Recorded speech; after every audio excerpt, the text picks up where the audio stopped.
Et on va commencer la session qui s'appelle «L'Académie reçoit la Fondation de l'avenir, la place du patient dans la recherche médicale». Et on va tout de suite évoquer un petit peu la Fondation de l'avenir. Vous avez vu, il y a 3 femmes, hein, c'est très inhabituel comme modération. Et je vais tout de suite passer la parole pour présenter la Fondation de l'avenir. Merci, merci beaucoup. Bonjour à toutes et à tous. Effectivement, la session d'aujourd'hui, c'est l'Académie reçoit la Fondation de l'avenir, mais nos liens sont beaucoup plus fréquents et nourris. La Fondation de l'avenir, elle existe depuis 37 ans maintenant, reconnue d'utilité publique. Il y a un très bon ouvrage en librairie qui va retracer toute l'histoire de cette fondation et donc l'histoire des femmes et surtout des hommes qui ont jalonné la construction de cette organisation qui vient de sortir. Et effectivement, au-delà de cette histoire, on a une actualité, on a refondu nos statuts et on a réaffirmé la place de l'Académie au sein du conseil de surveillance de la Fondation de l'Avenir en tant que partenaire institutionnel. Et donc, on a votre secrétaire perpétuel, le professeur Hubert Joannet, qui représente les présidents successifs de l'Académie. Et on échange régulièrement sur notamment les thématiques scientifiques, sur nos congrès. Et on a l'occasion tous les ans de construire cette séance commune. Pourquoi ces liens existent-ils? Parce que la Fondation de l'Avenir, quand elle a été créée, avec, par exemple, le professeur Émile Le Tournel, le professeur Guy Valencien, le professeur Brice Gaillet. L'idée était d'apporter des financements aux projets de recherche qui sont réalisés dans les cliniques, notamment à l'Institut, ce qui allait devenir à l'époque l'Institut mutualiste Montsouris. Et voilà, c'est la deuxième entité avec laquelle la Fondation de l'Avenir a des liens depuis l'origine. Et le docteur Christine Louis-Sylvestre représente l'Institut mutualiste Montsouris aujourd'hui. Voilà, l'idée était que les financements publics étaient déjà en train de changer et que pour financer les projets de recherche qui sont menés au plus près des patients, un modèle comme le modèle de fondation inspiré de la Cleveland Clinic aux États-Unis pourrait apporter ce supplément qui permette de réaliser ces projets avec surtout des financements d'amorçage. Et donc, c'est ce que nous avons continué à faire. Alors, bien au-delà de la chirurgie, des techniques opératoires et de la médecine interventionnelle, hein, puisqu'aujourd'hui, la Fondation accompagne tout type de chercheurs et de cliniciens. Et c'est un peu finalement le thème de notre session d'aujourd'hui, c'est de pouvoir célébrer ensemble l'intérêt de cette multidisciplinarité autour de la recherche. Et donc, voilà, c'était important pour nous qui sommes donc une reconnue d'utilité publique et financée uniquement sur des fonds privés, de pouvoir avoir une connaissance et un partage scientifique dans des séances comme aujourd'hui, qui sont des séances d'information et de dialogue. Donc, merci beaucoup de nous recevoir.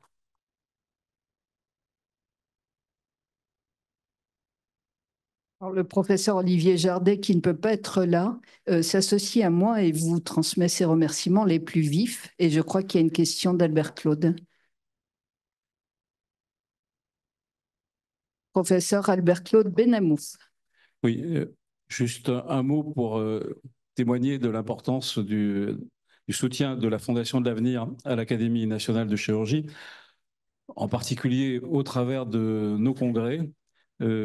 Souligner que les rencontres internationales de la chirurgie francophone ont reçu depuis 4 ans donc une dotation de 30 000 € par an qui passe par le biais de la Fondation de l'Académie de chirurgie, qui en bénéficient en partie maintenant. Et donc, ça, c'est véritablement un soutien très important. Et puis, je pense que dans d'autres secteurs d'activité, quand on a voulu souligner comment dire, la solidarité de l'Académie de chirurgie avec l'Ukraine, eh bien, la Fondation de l'Avenir était là également. Et de son propre chef, elle a entrepris de soutenir non pas l'Académie de chirurgie, mais les associations de chirurgie humanitaire, la Fondation, la chaîne de l'espoir, essentiellement, et la fondation du collègue Raphaël Pitti, qui gère aussi une autre grande ONG. Donc voilà, donc c'est un partenariat qui est très riche et éthique et qu'il faut, dont la qualité est vraiment ce qu'on peut espérer de meilleur entre ce que nous voulons faire et comment on peut trouver un soutien significatif, réel, pour mener nos combats. Donc, vous allez tous venir, vous êtes tous informés. Comme l'a dit tout à l'heure notre secrétaire perpétuel, les RICF 2024, le 28-29 octobre, au ministère de l'Enseignement supérieur, portent sur la formation pratique des opérateurs, aussi bien chirurgiens que médecins interventionnels. Et donc, c'est un rendez-vous majeur de la collectivité des opérateurs français et internationaux, puisqu'on aura tout le monde francophone avec nous également. Donc voilà, c'est un combat sur lequel on continue et peut-être vous savez tous aussi l'engagement au travers de Carole Matin, notre future présidente 2025, sur différents sujets comme le combat pour Octobre Rose, le cancer du sein, notre présence au Parlement européen au début du mois d'octobre, avec la présidente du Parlement européen qui a soutenu l'action de l'Académie de chirurgie, qui a réussi à faire venir à Strasbourg, au Parlement européen, les scénologues du monde entier qui étaient là, de la Chine, de l'Azerbaïdjan, de l'ensemble des pays du monde qui s'occupent de la problématique du cancer du sein. Et ça a été aussi une occasion, grâce à Carole, de montrer à quel point on a encore besoin en France, malgré tous les progrès extraordinaires qui sont réalisés dans le domaine de la lutte contre le cancer du sein. Elle-même est chef de service à l'Institut du cancer de Strasbourg, qui est un institut extraordinaire avec des équipements magnifiques, etc. Et une avancée dans la recherche de pointe. Eh bien, malgré cela, la mortalité par cancer du sein en France n'est pas bonne. On n'est pas les premiers, les champions. On est loin d'être bon. Et on a besoin, et en particulier, sur quoi un truc qui semble être presque essentiel de base, c'est la formation pratique des chirurgiens scénologues. C'est-à-dire ce qui devrait être enseigné à tout chirurgien qui touche un sein avec un cancer du sein. Et bien ça, cette formation, elle est insuffisante à tel point que le sujet que Carole avait fait émerger, c'était par qui dois-je me faire opérer? Question que les patientes se posent. Et donc, nous, l'Académie, nous avons besoin de montrer peut-être quel est le nouveau chemin, chercher comment trouver la qualité, la garantie. Voilà, pardon, je ne vais pas être trop long, mais je voulais remercier vivement la Fondation de l'Avenir parce que c'est une chance de vous avoir. Merci beaucoup. Merci Albert Claude. Je voulais juste, alors ouais, très très court, simplement pour la Fondation de l'Avenir, parce que l'Académie fait partie du comité scientifique.